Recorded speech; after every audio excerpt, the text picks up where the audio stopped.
Subscribe to our YouTube channel and press the bell icon to get the latest updates. Diwali का त्यौहार राम की रावण पर विजय के लिए मनाया जाता है। रावण ने माता सीता का अपहरण कर लिया था और यही उसकी मौत का कारण बना। लेकिन क्या आप जानते हैं कि माता सीता का जब प्रभु श्री राम से विवाह हुआ तब उनकी आयु 6 वर्ष की थी। इस बात का पता वाल्मीकि कृत रामायण और तुलसीदास द्वारा रचित श्री रामचरितमानस से पता चलता है। आज हम आपको माता सीता से संबंधित कुछ रोचक बातें बताने जा रहे हैं, तो आइए जानते हैं इनके बारे में।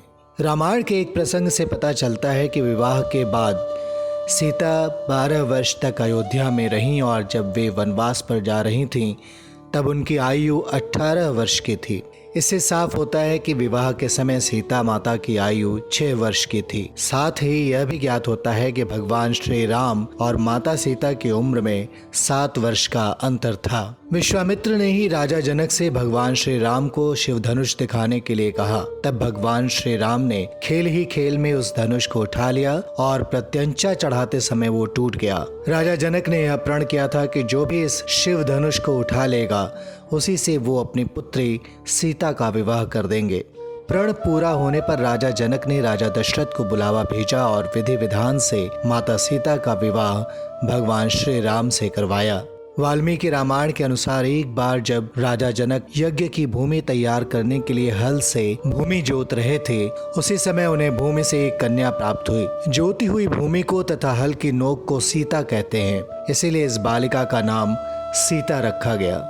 श्री रामचरितमानस के अनुसार वनवास के दौरान भगवान श्री राम के पीछे पीछे माता सीता चलती थीं।